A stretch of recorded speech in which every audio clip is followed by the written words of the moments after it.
Welcome to another edition of Right on Rangers Live, coming at you in the bottom of the 8th inning.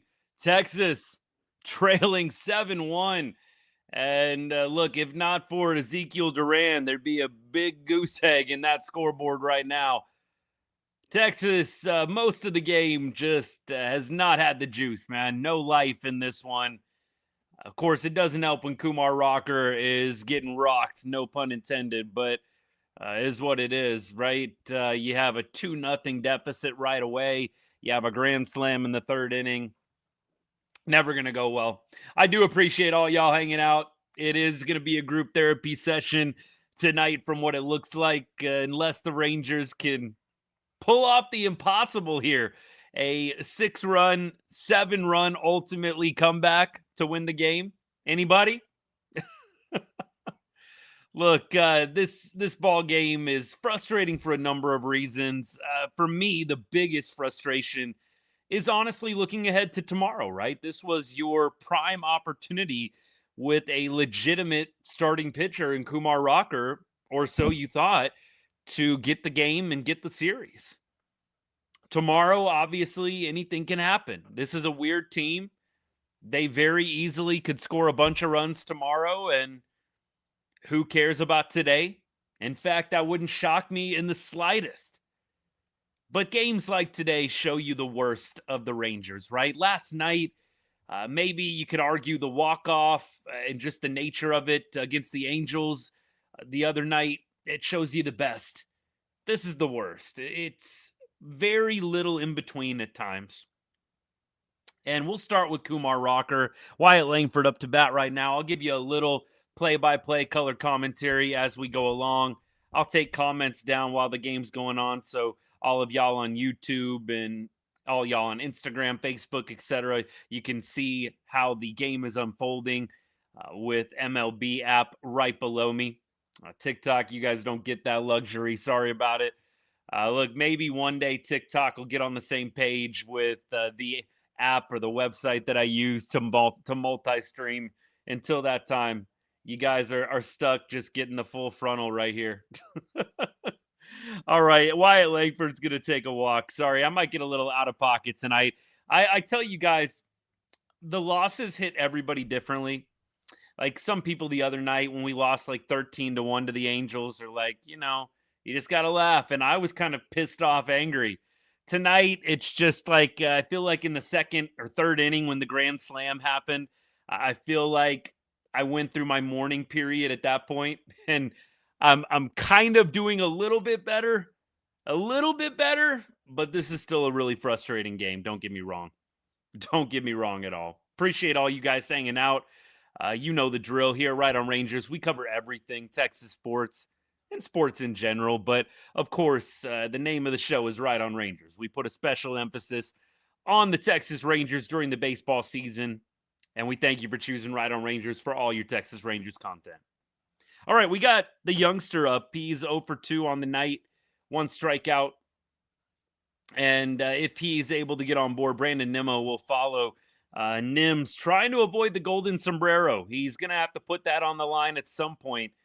Nimmo, I really thought after his game last night and then the night before, really thought we would see him getting on a little bit of a heater here. And look, it's one game. We're not going to declare it dead. We're not going to declare the idea of that totally dead at this point, but 0 for 3 with 3K. Not the best night for Brandon Nimmo. Look, Young, Nimmo, Berger, all 0 for 3 with 5 strikeouts. You're not going to win a lot of ball games when 3, 4, 5 is going over. You're just not. It's not going to happen. Not going to happen. Josh Young's going to go down swinging here. That looked like 2025 Young right there, man. That was nowhere close. Nowhere close. All right, commercial break. Let's do the big lead in here. Kumar Rocker. You had obviously a little bit of a rough start last time out for Kumar, right? He was not able to really get a great handle on the last game. And I think that a lot of us really paid attention to some of the things that don't show up in the box score. Like in his last start, Kumar Rocker once again did not cover first base. And I think a few of us walked away from that start, from Kumar Rocker's last start against Detroit, where he gave up 3 earned runs in 4 to third and just said, man, I just don't know if he's there quite yet. And you guys know I've been championing. There's nobody in the Rangers rotation right now that I trust in a game 3. I don't trust Gore. I don't trust Rocker. I really don't trust Jack Leiter. And I know Lights had the injury issues, but I can't say in a game 3 in a wild card round. It's obviously best of 2 in the wild card round. First one to win 2 games. I don't trust anybody in the rotation in a game 3. Not even Montgomery or Bradford. I'm not putting all my eggs in that basket. And Kumar Rocker, consistency has always been an issue in his time up at the major leagues, but you felt like this year he was really finding a bit of a groove. His ERA, even with today's start, is 4.40 on the year. Not terrible, but obviously that's kind of like Patrick Corbin fifth starter type stuff, right? This is 2023 Andrew Heaney fifth starter type numbers. This is not, 2022 first round pick type numbers. I think Rock at this point has a bit of a ways to go yet. And I've always said since the beginning of spring training, Rocker's best case scenario this year was going to AAA and dominating. Rocker, you got to remember, I think he is at around 50 professional starts. 50. He has like a season and a half of starts in the Rangers organization, majors or minors. It's not very much. And he has an incredibly small number of AAA starts. And look, last year, Kumar in AAA was not like some dominant ace. That's the other thing that I brought up in the offseason. Kumar did not dominate AAA. Like last year in AAA, Kumar had, I believe at times, ERA in the 3s. Not bad. But it wasn't like a domination in AAA for Kumar. I said at the beginning of the year, I'll say it again, I think he really would have benefited from a long runway in AAA, show the org that you can really dominate. Unfortunately, you had the issues with closer. You had C-Mark go down. You had Robert Garcia go down. Jacob Latz probably at the onset of the season was going to be a little bit more valuable in the pen. Nobody knew he was going to turn into all-star closer. I wouldn't believe Skip or CY for a second if they told me that they envisioned this. Come on now. Both of them came in to spring training thinking that Robert Garcia and Chris Martin had the closer role locked down. I just want to make that ever so clear to everybody, and you will hear me champion this 1,000 times over. CY and Skip had no idea Latz was going to become this. And so I understand the concept of moving Latz to the pen. You wanted the long man. You wanted to have more flexibility. And so you have Kumar Rocker kind of be your 4th or 5th guy, right? And I just feel at this point, he would just really benefit, much like we talked about with Evan Carter on the show. I don't want to get down that rabbit hole again, but Evan Carter, I think, would benefit from some time down there. I know he had a base knock tonight. Kudos to him. But I still feel very strongly about that. And I feel the exact same way about Kumar Rocker. Here's the point, though, that I really want to lock in on with Kumar. You had a huge opportunity tonight to win the series. Kumar knows that tomorrow they don't have anybody on deck to throw. Maybe they'll put, Mackenzie Gore on short rest. Maybe they'll call somebody up. If you're Kumar Rocker, you know that the team needs you tonight. You know it. And you would have just loved to have seen him put the team on his back. It can't always happen in the game of baseball. It can't. But you would have loved for him to bear down, knowing the stakes, and clutch up and put the team on his back. And it's just the exact opposite tonight, isn't it? I think that's what really sticks out to me more than anything is you just had an opportunity tonight for Kumar to really shine, and you got the exact opposite. And that's the most disappointing thing. He knows that Texas is short on arms. He knows tomorrow is going to be a weird game with whoever they throw. And I just really would have loved to have seen him come out and give you a quality start. I mean, 6 innings, 3 earned runs. I don't need him to, pitch a scoreless gem. Just keep us in the ball game, right? Giving up a grand slam in the 3rd inning. I mean, we weren't even in this ball game because of Kumar. And I know some people maybe that are a little bit sensitive about Kumar, maybe some fans that are a bit sensitive about him. I know that they'll point to the offense. Yeah, we all understand. I'll get the comments back up. I think this game, no offense, but I think this game is probably just about put to bed if you're missing out on a few of the action pitches here. I'll keep you updated if anything good happens. How about that? Yeah, I really just am disappointed that you can't get more consistency out of the back of this rotation. That to me is the biggest takeaway this evening. The offense is definitely something that we can hem haw, that we can talk through. The offense didn't show up tonight, but neither did your starting pitcher. And if you played the game, even if you haven't, I think you can understand. You go down 6-0 in the 3rd inning. It's demoralizing. It's so demoralizing. Now, that doesn't give you an excuse. You have to overcome it. Guys like Ezequiel Duran clearly keep fighting, and you love that. But it's demoralizing as a team when you go down 6-0 and you just know that your starting pitcher doesn't have it. C-Mart in the game, and he promptly is going to give up a couple of base runners here. C-Walk is going to double off C-Mart. And look, this is exactly where you want to see Chris Martin. I feel bad for the guy. It's like you're in mop-up duty right now, and you can't even get outs in mop-up duty. It's really disappointing. Kumar looks out of gas. Yeah. Which, to me, I just, I don't know how I feel about that. You're out of gas. At how old is Kumar? You're 26. You've started 18 games, we'll call it. I know he's had the opener, and you've thrown 90 innings and you're out of gas. You've thrown 90 innings this year and you're out of gas. I mean, Ethan, I'm not directing this at you. You know better, brother. I'm not directing this at you, but I do not think that sits very well with a lot of fans. I think this probably is what it is, but you're out of gas after 90 innings?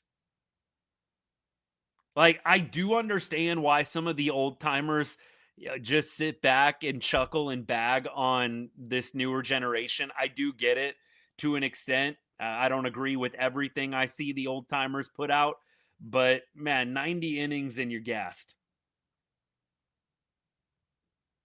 Luca, I'm with you. I've been saying they've got to go buy a starter. I don't know if it is going to be top priority, but Chris Martin, by the way, just balked in a run. I don't know if y'all noticed that. What this is bad, man. I feel bad for C-Mart at this point. I'm not. There's no vitriol. I've told you guys this. There's no vitriol. There's no hatred. I know there's definitely some hatred going on online for C-Mart. I feel bad for him right now. He just doesn't have it, and it's sad because he was a really, really good pitcher even just a couple of years ago, right? And to me, C-Mart is just a case study for the aging baseball player, how quickly it can really go off the handles. Like it can just go off the tracks like that, man. I feel bad for C-Mart right now. I don't know where his mental is at. I don't know if he's wanting to fight through this. And, honestly, if he doesn't want to fight through this, I'd almost be disappointed. Like, I know he's a competitor and I know he wants to get right, but it's just bad. It's bad. Skip just said he's done in the dugout. Is that lip reading, Ethan? It's got to be. Yeah, I don't know what they're going to do with Martin. Clearly, he doesn't want to hang it up. I don't think he wants to go out this way, and I can't blame him. I can't blame Martin for not wanting to leave the game like this. But he keeps doing this, he might not have a choice. He really might not have a choice. Look, I'm not going to take what's happening right now and majorly hold it against him. I do think, obviously, these stats count just as much as any other. But in a mop up duty game like this, you're just trying to eat up innings. This is the role that he needs to be in. I know some of y'all are saying DFA, DFA. I'm not totally opposed to that, and it might happen at some point. I do think there's something to be said about, hey, do you really have anybody else that's ready? I know Bormy down at AAA is a really interesting guy. Triple digits. I know I posted a couple of different things about him during spring training. I know William Bormy is definitely gaining some traction among some of the guys, some of the creators out there that really lock in on the farm system. I've seen Prospect Times post about it. I know there's a few other guys that have locked in on him too. I really don't know if he's all the way ready, though. He's pitched really well at AAA. That could be a guy you consider. I do wonder, though, this possibly could be the last we see of Chris. I mean, he might, over the All-Star break, some time to reflect, some time to sit down. The organization can do the same thing. This might be the last time we see him in a Rangers uniform. They very well may DFA and go with somebody else when the All-Star break is over and the Rangers come back again for the second half. I mean, look, one run is ridiculous. Nobody is taking heat off of the offense. This was bad. This was not good. It's just not good. And I mean, look, consider even yesterday's game. I know we scored 7 runs, but 3 runs into the bottom of the 8th inning, and you get a couple of nice big swings, fortunately, and you end up winning 7-3. But yeah, I don't think there's a lot of people shocked by what the Rangers are doing offensively today. There's just not. Jordan Montgomery coming up would definitely be helpful. I mean, but obviously we're talking about a bullpen role with Martin if Martin is let go. Yeah, Montgomery's going to come back up. And Bradford, I think, is going to come back up too. I do think that you maybe see Kumar potentially go down. I think if you've got a healthy Montgomery and you've got a healthy Bradford, that's really interesting to me. The only thing I kind of wonder about, do they want to go trips left, if you know what I mean? Do they want to have 3 lefties in the rotation and then Evo and DeGrom? I just don't know if you go that direction. You might keep Cal Quantrill as your number 5. That might be the play. Is you have first of all DeGrom and Evo. You've got Gore. I know we feel a bit polarized by Gore, but I think you got to go with those 3 at the top. I don't see them giving up on Gore in the slightest. And then after that, I think you go Jordan Montgomery, and I think you go Cal Quantrill.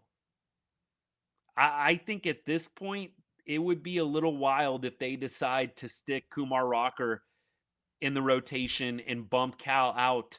If you get Cody Bradford back, that can be your Cal Quantrill long man.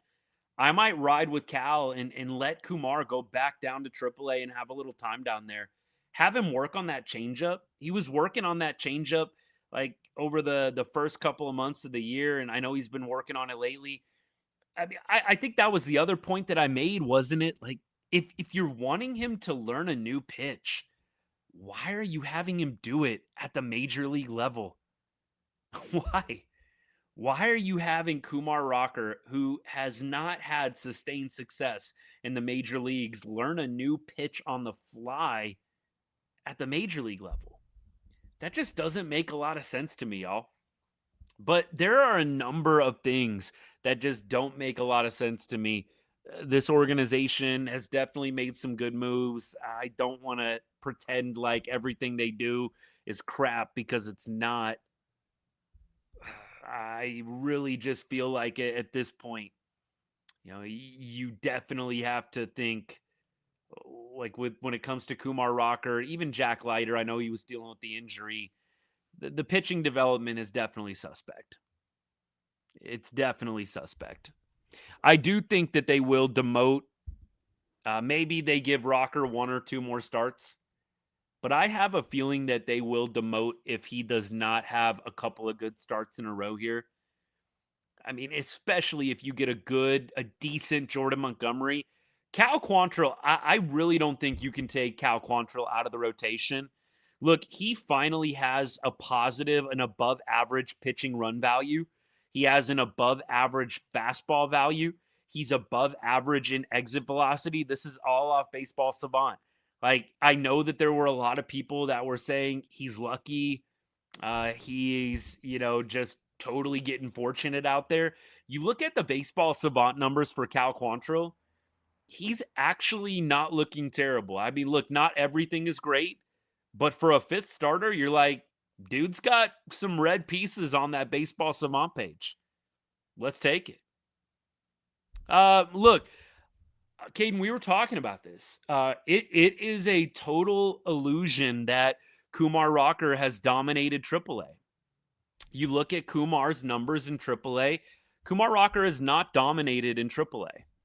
He barely pitched in AAA. And so I don't necessarily think Kumar goes down to AAA and has like a 0.5 ERA. I don't think that at all. So I think that's a bit of an illusion. I think that is, a bit of an assumption. Hey, Kumar's probably going to go down and dominate down there. I mean, I can get you guys the career AAA numbers. I don't think they're going to be terrible by any means, but I'll read them to you and you'll get an idea of what I'm talking about. Look, in AAA, he had a 3.94 ERA last year in 4 starts. So, I mean, look, is a 3.94 ERA in AAA bad? No, it's not. And look, over his career, he has a 3.12 ERA. He's made 6 starts in AAA. Can you believe that?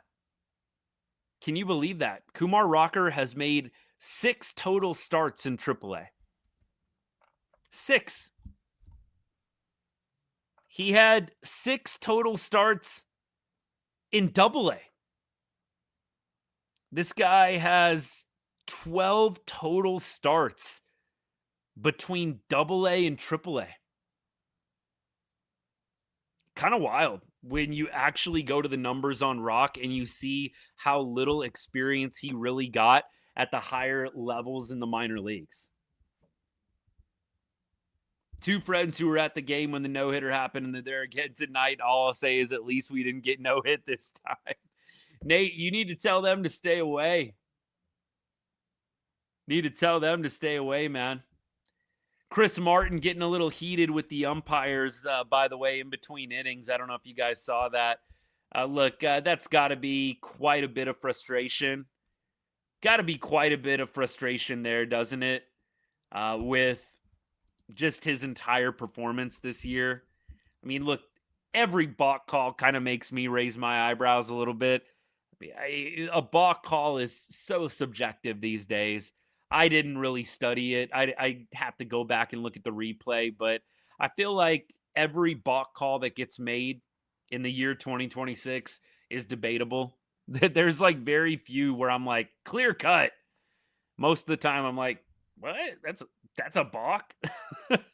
It's definitely ambiguous. I think the balk rule has definitely devolved over the years into something just way too picky, in my opinion. Way too picky. 9-1, Blue Balls in the game for Houston right now. Duran up to bat, 1 down. We're going to try and finish this out. And we'll have a rubber match tomorrow, assuming that the Rangers don't make an epic comeback here.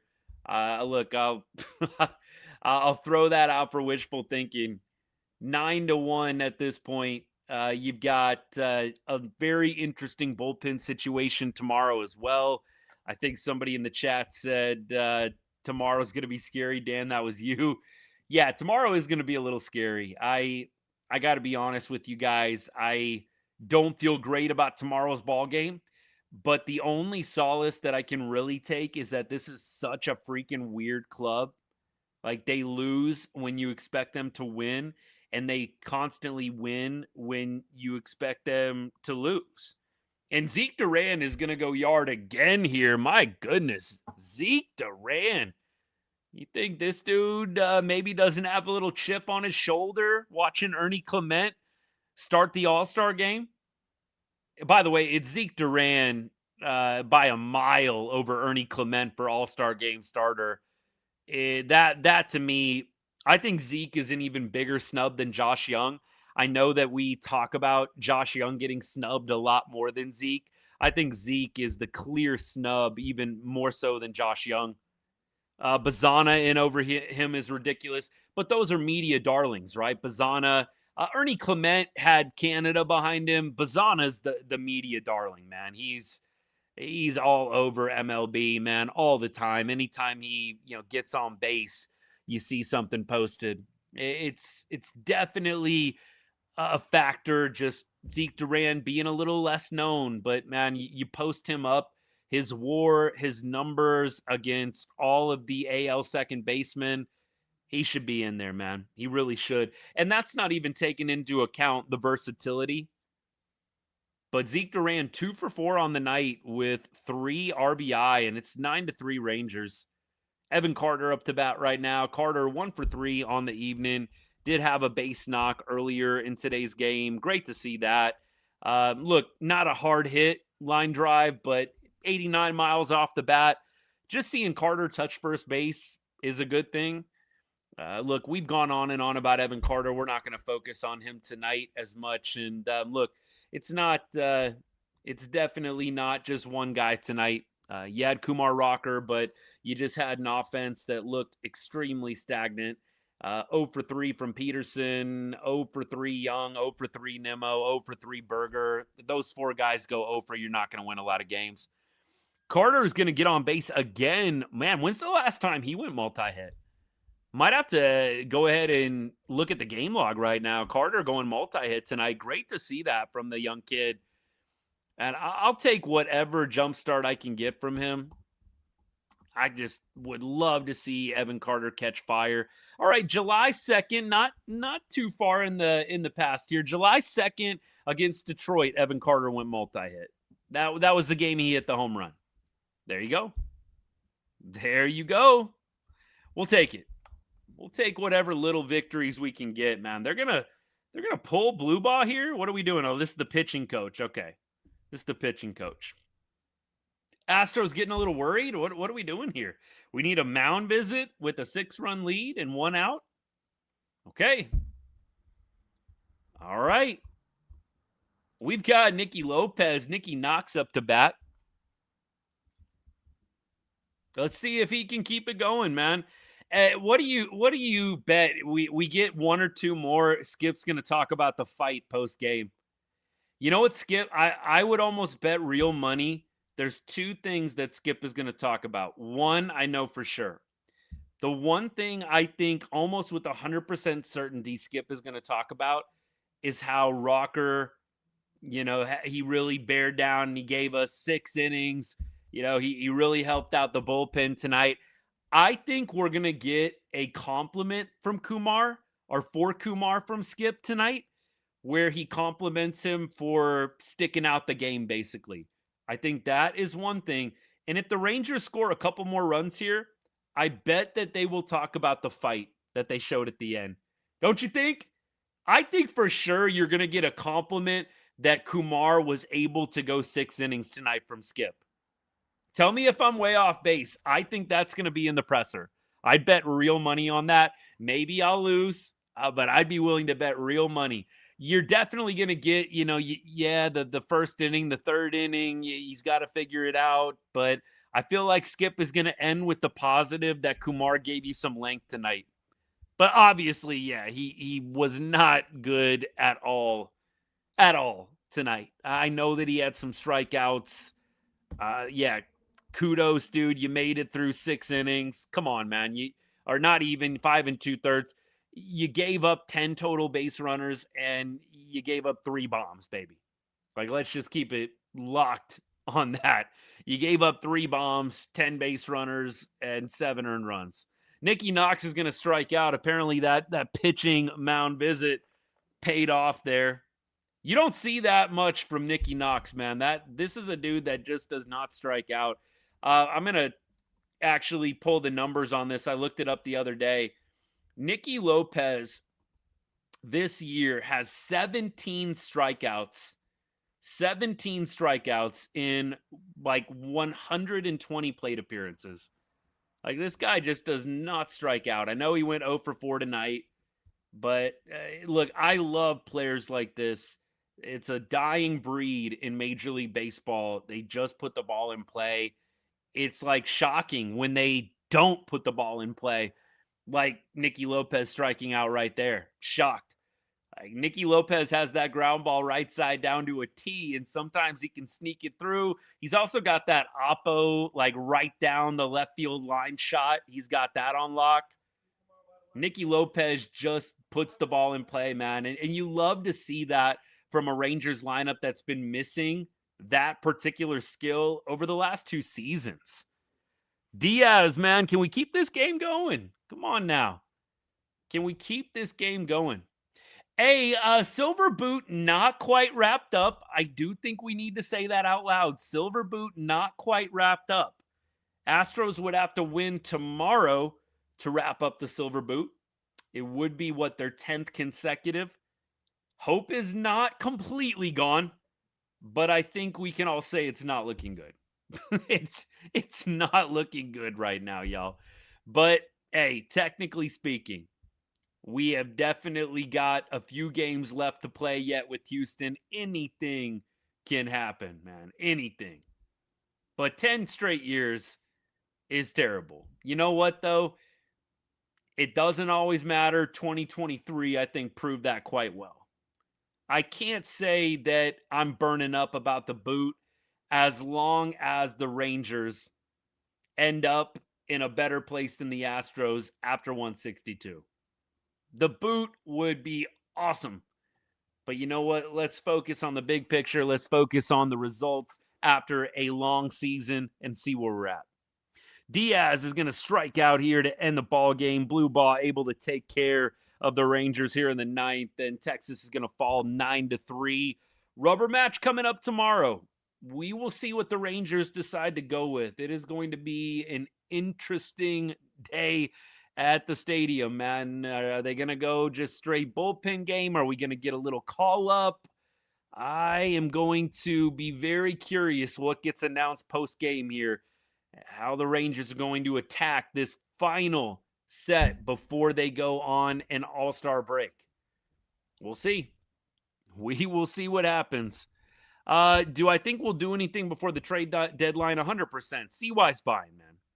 Look, there's no way, with the Mariners losing today, the Rangers will be in first place going into the All-Star break, regardless of what happens tomorrow.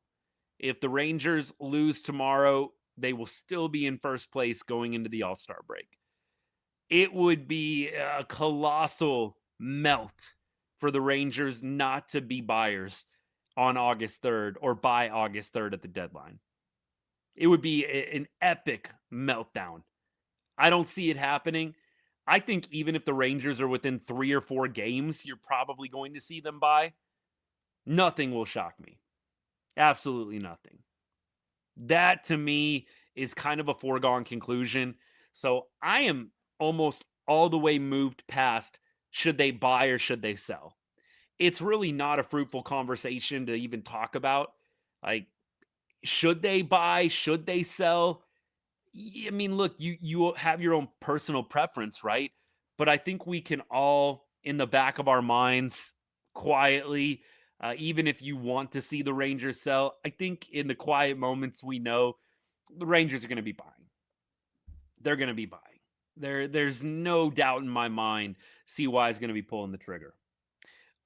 You know the sad thought that kind of came through my mind today as I was watching the MLB draft, which you guys know, I think I've really advertised this well.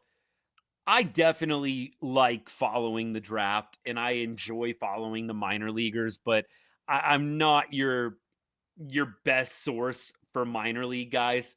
like today, I'm not posting all day about the draft. I'll post about, the first round pick, right? Gio Rojas, Rangers drafted him with the number 16 pick, high school pitcher, lefty out of Marjorie Stoneman Douglas High School in Parkland, Florida. And he is a flamethrower, man. Lefty, 98 miles an hour with the fastball. It just kind of has that Chris Sale-esque arm slot. And that, by the way, Gio was talking with the MLB crew. I think this was a few weeks back. And he said Chris Sale is like one of his biggest role models. Definitely does have a little bit of that Chris Sale flair to him and feel to him. So I'm excited about that. You know, it was kind of a sad thought, though, bringing it full circle. I kind of thought to myself, are we going to trade Gio Rojas before next season even begins? Like, are the Rangers going to find a way to deal this guy for somebody like who we definitely don't really need, or is probably going to work out similar to how Mackenzie Gore has worked out so far? I didn't want to think that today, but that is what I thought today. I'm like, is this guy even going to be on the team in a year, or is CY going to find a way to deal him?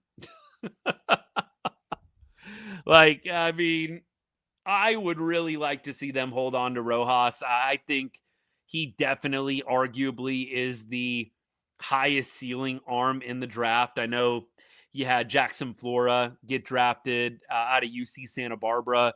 Who took him? The Giants? Yeah, Giants took Flora. I know that some people are going to point to him. I really think there's an argument Gio Rojas is the highest ceiling guy pitching wise in this draft. There's a few other pitchers that got taken in that first round as well. Liam Peterson out of the University of Florida. You had a lot of pitchers get taken once we got to pick 21, but I do think Gio Rojas is probably the most talented arm in the draft. Just having looked at, some of those first round expected pitchers, I liked him the best. I thought that he might be available at 16, but it's a long way to go, and you never know what teams are going to do at the last second. But I really do like the pick a lot. I know a few people already commented, like, pushing back, hey, the Rangers, we suck at developing. He's probably going to be terrible instantly. I get the sentiment. I really do. And the Rangers have not done awesome when they draft right out of high school for pitching arms. Think about Cole Winn. I mean, look, he's definitely a contributor, but Cole Winn was 2018 first round pick, coming out of Orange Lutheran in Orange County, California. And obviously a first round pick like that out of high school, you're hoping becomes like a number 2 starter at minimum, right? You're hoping they can at least be in your rotation. So I wouldn't say Cole Winn is like a bust, but Cole Winn, a first round pick in your bullpen, I would say as of right now, you would probably say, yeah, that didn't go perfectly according to plan, right? And then you look at Brock Porter, right? Porter, by the way, I don't know if you knew this or not, but Porter is basically a relief pitcher now. I mean, clearly Porter is another guy who you're thinking is going to be a starter for you. And Brock Porter, in his draft, Brock Porter was the top high school arm. A lot of people felt that way. And the only reason he fell so far is because a lot of people felt like he was going to go to Clemson. And so for me, I do think that it's right to be a little skeptical about the Rangers' ability to develop high school arm talent. I do feel like the fact that this dude is already pumping 98 and has that filthy swing and miss slider, I feel like we're getting a lot of pedigree, and it's going to be a bit hard to mess up. I just feel like the arm slot, as long as he can stay healthy, the arm slot, the stuff, the velocity, it's going to be hard to mess up. That is my honest opinion. I really hope that it goes well. I like the pick a lot. We'll see where it goes from there. I got to be honest with you guys, didn't really pay attention after round 1. So, like I said, I'm not going to be the best person to talk, the round 4 and 5 and all these different guys. I'll read into them eventually, but Yeah, I know there's the one other guy. Ethan, who was the other guy that you were talking about? I know you tweeted at me one of the other names that a lot of people were like, "Oh man, they were able to get him." It was another pitcher, but he's hurt and he needs UCL surgery. I mean, I know that's not what a lot of y'all probably want to hear. Brody, how do you say his last name? B- Bamila? Brody Bamila? Sorry if I'm butchering that. Bamila, he's another lefty, right? So they kind of went with the lefty flamethrowers, didn't they? Belima is 6'9", 255. So this dude's a freaking hoss, man. 6'9", 255. That's like Randy Johnson, baby. How tall was Randy? How tall was Big Unit? I know we got some Mariners fans that come hang out sometime. Was Big Unit that tall? It's like a Big Unit style dude, man. My goodness. 6'9", 255? Woo! Okay. But he's hurt. He needs surgery. Now the Rangers have done this with a few different players, and it's worked out. But yeah, always a bit risky when you're taking a guy that is needing surgery, is needing a little bit of time off, right, to get right. Not the best, but hey, with modern medicine today, I'm sure he can come back and still throw the ball pretty well. Not bad, not a bad payday there. What has he got? Let me see. Okay, 900,000, a little below a million, not bad. What does Rojas get? What is his money slot? I don't think that they can publish the final number and the Rangers can go above the slot. I bet they did have to go a little bit above slot. I think Rojas was Miami committed, if I remember correctly. But the slot for him is 5 million. Isn't that a life changer, man? You're 18 years old, 5 million shows up in your account. Hello. Hello. What's good, y'all? TL, yeah, rough game today for sure. I don't know why they continue to pitch to Yordan. We were talking about it last night. Like, if you have to walk him every time, it's really okay. Throw some pitches that are maybe tantalizing, but they're out of the zone. Kumar just missed location. Like, you threw Yordan Alvarez a middle fastball. That's never going to go well. It's never going to go well. Who did they get? Which Aggie did they get? By the way, all y'all know, we are not Aggie supporters here on the show. I still love you, but we are Texas Longhorns during the football season, baby. Come back and talk some trash, though. Come back, talk some trash. It's all good, but just full disclosure, you're gonna see some Longhorns content this fall. You can come and do some trolling. It'll be fun. You guys know I'm up for it. Who did we get, though, from the Aggies? Bamila was committed to the Longhorns. I did read about that. Who was the Aggie guy, Dan? Gore is starting tomorrow. Ethan, you were right, man. Well done. If that is the announcement, Gore is starting tomorrow. Hey, that's what's up. Hey, Nelf, I appreciate you. Yeah, look, I know that in Texas, it's kind of crazy. Like, a lot of the people that come hang out, a lot of the followers on the show here, I see a lot of Aggies fans, and I'm like, oh man, I hope they know what they're getting into come college football season. I don't get really too crazy. I definitely like to go back and forth. You guys know that, but look, it never gets nasty or ugly. But some friendly trash talk, 1000%. 1000%. Absolutely. Yeah, Ethan with the call of the day. Ethan, he tweeted at me during the game, and Ethan was like, Gore's starting tomorrow. He felt it. Go Sooners, Matt, my guy. Yeah, that's the other one. I've got a lot of Rangers fans I've noticed. Obviously, there's Rangers fans that are Longhorns, but a lot of Sooners, a lot of Aggies. And honestly, I just ask, you got to know, I am definitely up for some back and forth during college football, and I hope you'll come back. I really do. I will definitely play into the rivalry and go back and forth a little bit. But again, I think you guys, if you've hung out with me enough doing these shows, there's no vitriol, there's no ugliness. I definitely want to see Texas beat Oklahoma and beat A&M, and obviously it goes both ways for you guys too. But man, I do this for fun. I don't do this for any other reason. And I just would say if you're not a supporter of the Longhorns, don't feel like you have to stay away, man. Come and give me some crap, just like you see the Astros fans today coming into the chat, just like I predicted they would. Did I not tell you guys this? I told you, I guarantee if the Rangers drop a game, you're going to see several Astros fans start feeling courageous enough to show up in the chat. Last night we had zero for obvious reasons. Obvious reasons. But I knew it. We would get some people coming in the chat chirping a little bit if the Rangers were to drop a ball game. And sure enough. Okay, so maybe a potential Corey Seager replacement drafted.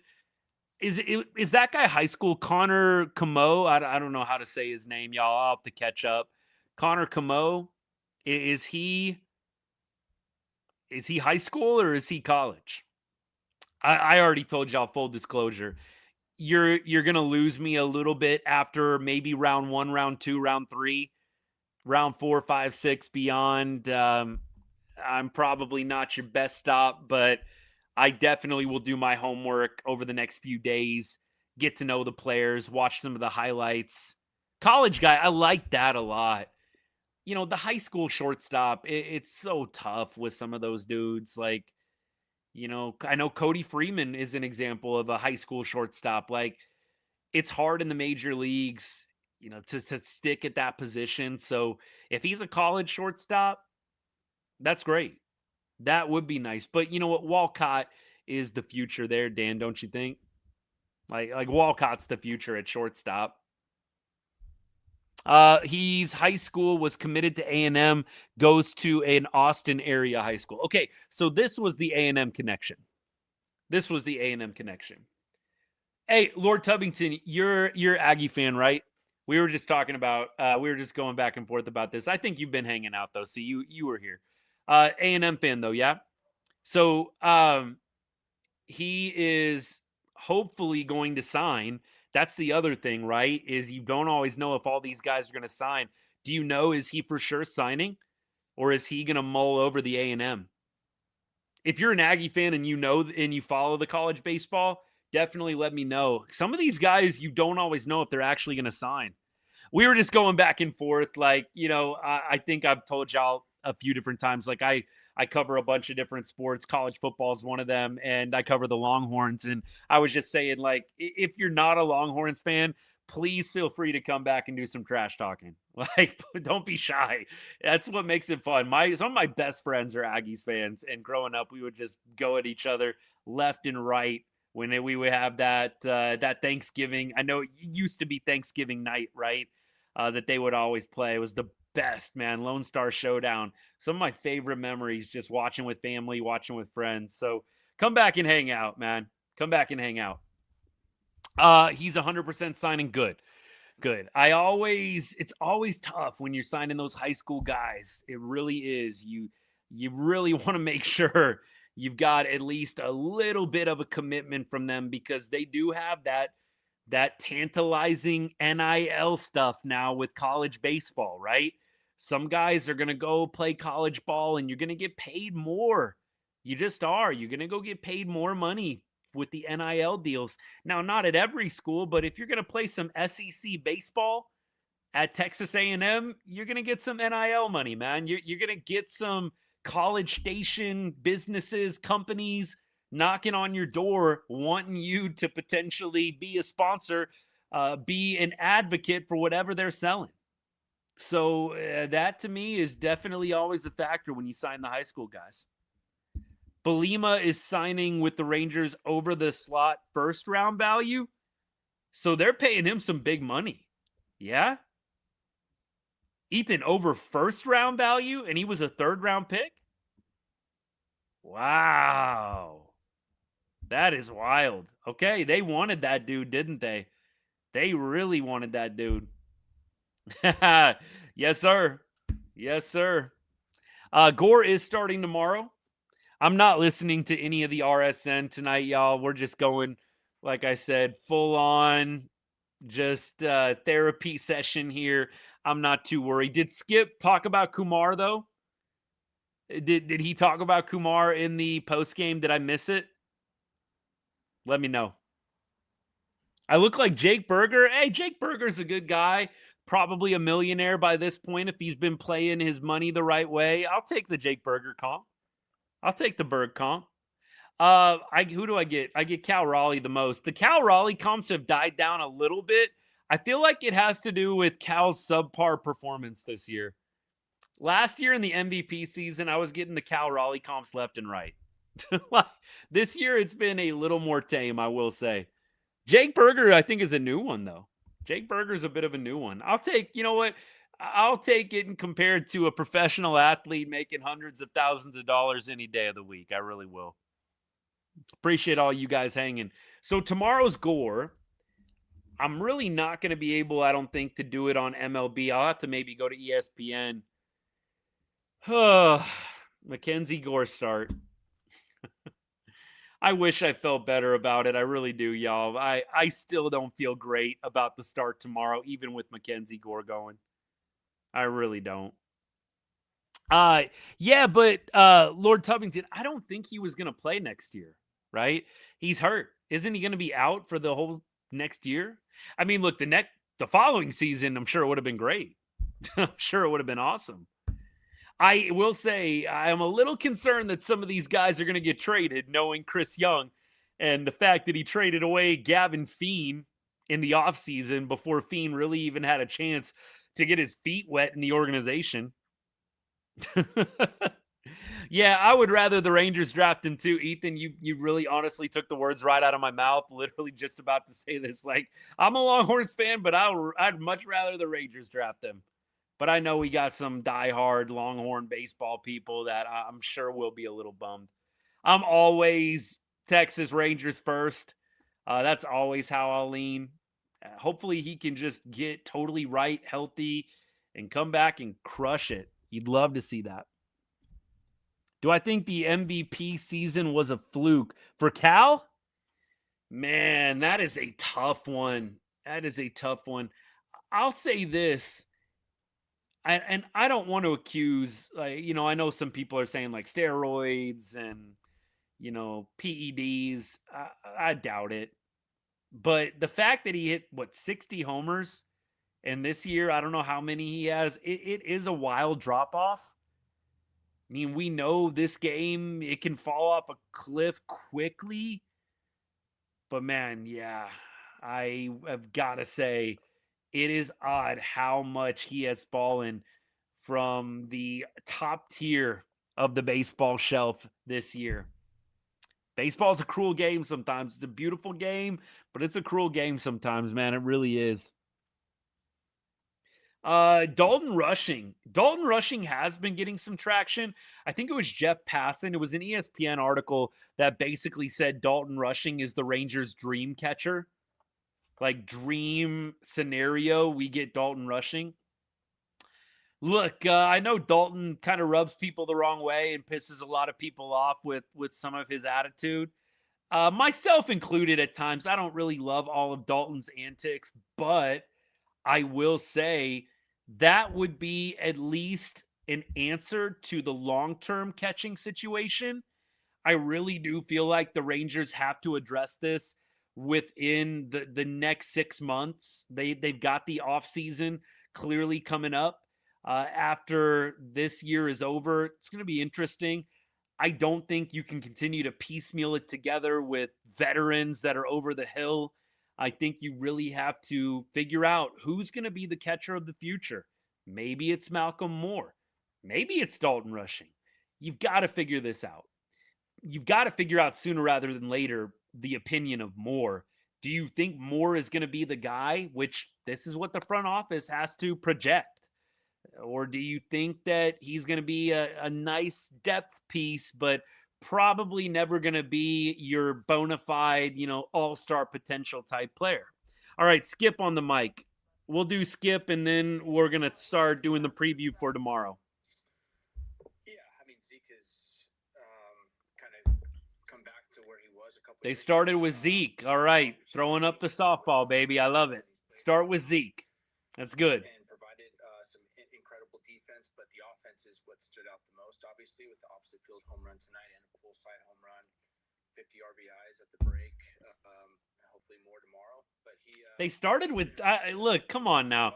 That's not setting a great precedent that the media asks hard-hitting questions, man. You started with Zeke tonight. Come on, baby. You got to start with Kumar Rocker if you're a reporter. All right, here we go. Now we get the Kumar question. Number of innings pitched so far for him this season. What did you make of what you saw? Yeah, at times it was, and then at times he flashed 95, almost 96 miles an hour. I think he just made mistakes in the heart of the plate. He got burned, with some fastballs and some cutters as well, and the slider at times. And I think more than anything, it was just the heart of the plate is where he got burned.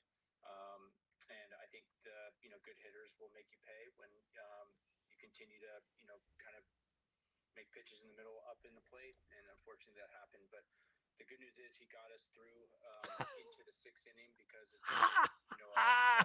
where the bullpen was. Cha-ching! A few guys headed into tomorrow. Cha-ching! I told you the compliment was coming.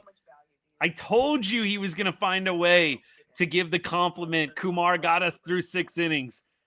Money. Get me to the casino right now, baby. Get me to the casino right now. Part 1 of my parlay. Check. Let's see if we get the other one. Come out and score first and put up a 0 in the 1st inning, because that's going to be the goal. Always is the goal, but tomorrow I think is a big day for that. I don't think I'm going to cash the other part of the parlay. I said he's going to compliment Kumar and he's going to say good fight, but I don't think we scored enough at the end for him to say that. We're excited that he's posting for us, with obviously DeGrom going down and missing a start. So, but yeah, going into the second half after, hopefully a win is a big deal. What was the conversations like with McKenzie for him to start tomorrow? Talking about Gore starting tomorrow. First, it was McKenzie that wanted to do it. So he's done this a few times. He's done it. He did it in Philly opening day. Gore apparently really wanted the ball tomorrow. So hey, I like the fight there. That's for sure. And then he's done it before when guys have had to be pushed back or whatever it was. So he's in incredible shape, incredible competitor, and he wanted this game, and instead of throwing the bullpen, he wanted to throw his day tomorrow, which was great to hear for us. So it was, after talking through it and seeing what his work was like in recovery, we felt good about it. All right. So let's go ahead and wrap things up on our show. Skip wraps it up. We wrap it up. Let's go. So we've got a few things. First of all, we got the Kumar Rocker compliment. Look, Skip talked about how he left too many pitches over the heart of the plate, blah, blah, blah, stuff that if you watch the game, you already knew. But of course, we got the, hey, love that he gave us some length. Really saves us for the bullpen tomorrow. Of course.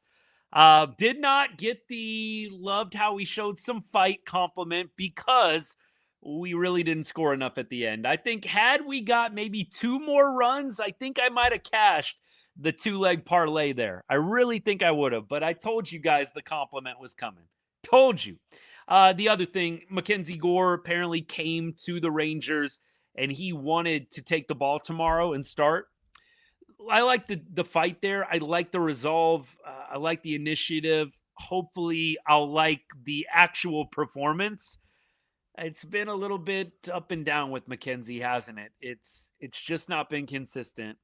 It would go a long way, I think, with Ranger Nation if Mackenzie Gore would have a gem of a start tomorrow. I think it would really remove some bad taste going into the All-Star break, having that final image being Gore going, 6 scoreless, 7, 1 or 2 earned runs. He doesn't have to have a shutout, but I really think it would go a long way just in the minds of Rangers fans when it comes to Gore if he could come out and have a really, really spectacular game. And I am hoping that happens, man. I am cheering for it. He needs it. Obviously, the last time he pitched, the Rangers were getting the doors blown off of them, man. Shoot, 13-1. It's not good. Not good at all. But tomorrow, Gore going to pitch on 3 days rest. Right? He pitched on the 8th. You get the 9th. You get the 10th. You get the 11th. So 3 days rest here for Mackenzie Gore. You don't really see this a lot. He's not probably going to go very long. I would really doubt if he does get stretched out to 6 or 7. I thought that he was on 4 days rest. Ethan, I think maybe you had mentioned 4 days, but it looks like it's 3, right? He pitched on the 8th, 9th, 10th. Today's the 11th, so it's 3 days rest. That changes things. I bet they're trying to see if they can get maybe 4 or 5 out of him tomorrow. 4 or 5, I bet, is what they're really hoping they can get out of Gore.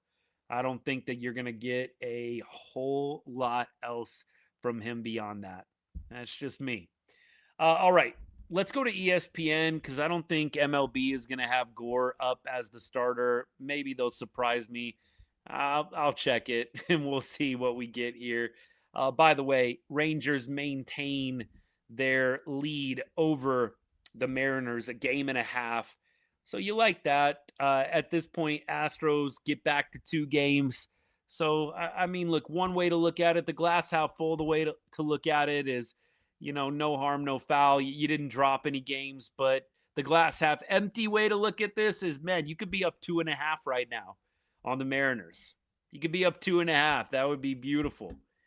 But you lost. You got to move on to tomorrow. And they do have Gore listed. MLB. Wow, on top of it, MLB almost never has like last-second ads or last-second starter decisions. So Gore against the Astros. You have, first of all, Allen 0 for 4. Altuve 4 for 8 with a bomb. Look out for Jose tomorrow. Yordan Alvarez 0 for 3 against Mackenzie Gore. Okay. DeCenzo, Matthews, Paredes, Trammell, Vázquez, no ABs. Diaz, the catcher, 2 for 5. Pena, 3 for 4. Cam Smith, 1 for 2. Wade, 0 for 3. And Seawalk, 2 for 8. So it looks like, Altuve and Diaz are about, and I think throw in Pena, those are probably the 3 guys that you look out for. But it feels like Gore has done a pretty nice job controlling the lefties of the Astros. It's the righties that have given him some trouble. On the other side, Javier pitching tomorrow, 10.22 ERA. Is he like fresh off the IL? He started 3 games, and he's been mainly in relief. Interesting. So he's been like a relief guy so far. Wow. So he's like opener. Interesting. I did not know that Javier was more of a bullpen piece at this point. But either way, he allowed an earned run in 2 innings pitched on July 4th against the Rays. He, on the 8th, I think he opened up the game on the 8th against Washington, and he allowed a hit and 2 walks, but no earned runs. So this is going to be a very interesting call here, what the Astros do with their pitching setup. I don't think it's really worth going through. There's some guys with some nice numbers against Javier. Josh Young is 3 for 5. Looks like Osuna's 1 for 2. There's not a lot of numbers. Ezequiel Duran's 2 for 10. Javier, I don't think is going to be going super long in this game. I don't know that for sure, but based on his game log, it doesn't look like he's going to be going more than maybe 2 innings tomorrow. We'll see. Dan, Josh Young's probably the best one. He's probably the best one. Take the over tomorrow. Darnell, noted. We'll take the over tomorrow. First half grade, B-. I feel like C is too harsh. They're in first place. I do have to, at the end of the day, we've got to say that out loud. They're in first place. I give them a B minus. I think that's pretty generous in the eyes of some. I can't go any higher than that, though. I mean, look, they're bottom 10 in runs scored. You're getting whomped by the Angels 13-1. Just a few days ago. I can't go any higher than a B minus. I'm going to go like a solid 80%. Like if I'm grading on a test, 80% is the test grade so far. It's passing, clearly passing. You're in first place, but there's a 20% missing, man. You'd love for the Rangers to get about 20% better. That would make a big difference. It honestly would. Rangers have an opportunity to win a series tomorrow. Man, if they can get a dub the last game before the All-Star break, that would just be so huge. So huge. C plus, yeah, that was the first thing that came to my mind, but I just said to myself, it feels wrong giving them a C being in first place. Analytics give Texas just under 69% for the W tomorrow. Hey, the analytics. Yeah, we'll definitely have a shot. I don't believe there's no chance tomorrow. With Gore starting, believe it or not, I actually think, hey, kind of have a shot. But it's going to be tough. You're going to use a lot of bullpen pieces tomorrow. They might be able to find a way. Like we've said, when you think that they're going to lose, they usually win. When you think, hey, they got a shot, they sometimes find a way to drop it.